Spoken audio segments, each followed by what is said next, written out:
Carmen Jaudenes, and I am an executive assistant at Healthy Work. And I'm Miguel Cristóbal. I'm one of the two co-founders of Healthy Work. And what we do. You want to go ahead and tell them what we do? We as a company or as a company. As a company, we are Healthy Work, and what we do is we provide help for companies to deal with mental health, with the mental health of employees through employee assistance programs and through trainings.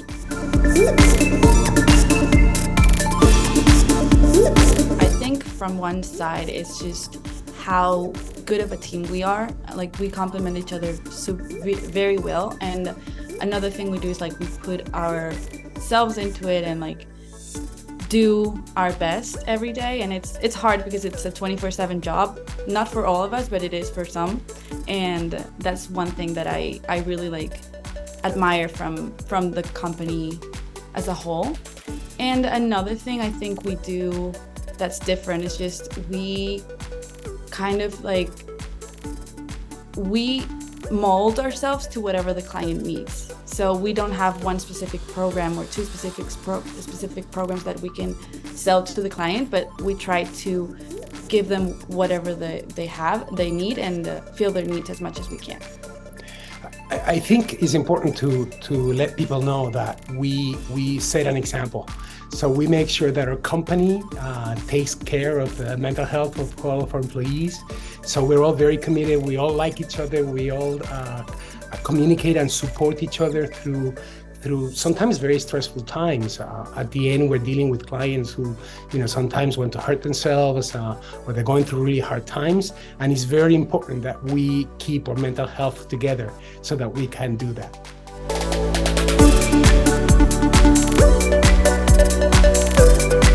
I think the biggest failure is that we took a long time to react to the digital world. We thought that helping people had to be something face-to-face, and even though we all work, each one worked from their home, we resisted to using the digital world. We resisted to apps, we resisted to online help.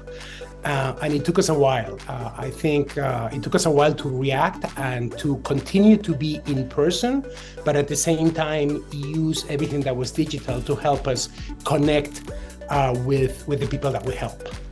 Yeah, and it's funny because at the same time, one of our biggest successes is just the fact that we all work super well remotely. Like, everyone's from their own homes, and we do it pretty well, I might say. And another thing that I already commented on, but we are a great team and we complement each other super well. And I think that's a pretty huge success from the point of view that it's not easy to find a group of people that just complement each other that well, being like 20 plus people, so that's great. So it's funny because we resisted from using technology and from using apps to help people, but at the same time, we were doing that before the pandemic from 2006, and everybody thought, oh, you don't have an office, what kind of company are you? And we realized that we were prepared when the pandemic came, and we were able to serve people online.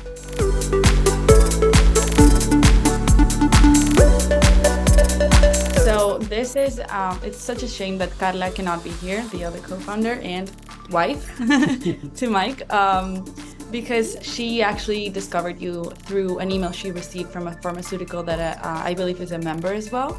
And so we started researching, and it was like, oh, what is this? Interesting. And you want to continue? Yeah, it was at the bottom of the email.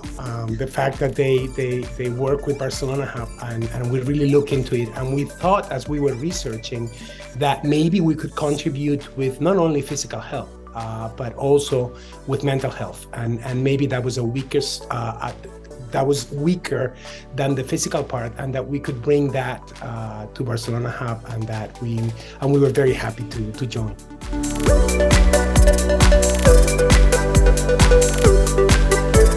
I think we're looking forward to be able to attend some of the events, because since we are here in Madrid, we're based in Madrid, we are not able to join as many events as we would want to. I mean, it's a quick train ride, but as I was saying, we work mainly 24/7 because it's a 24/7 service. So we just have to plan super ahead in order to be able to make it. So that's something that I think we're very excited about. Yeah, we also, I mean, obviously, we think that it's going to increase our visibility and it's going to help us, meet people, have connections, and reach the world out there.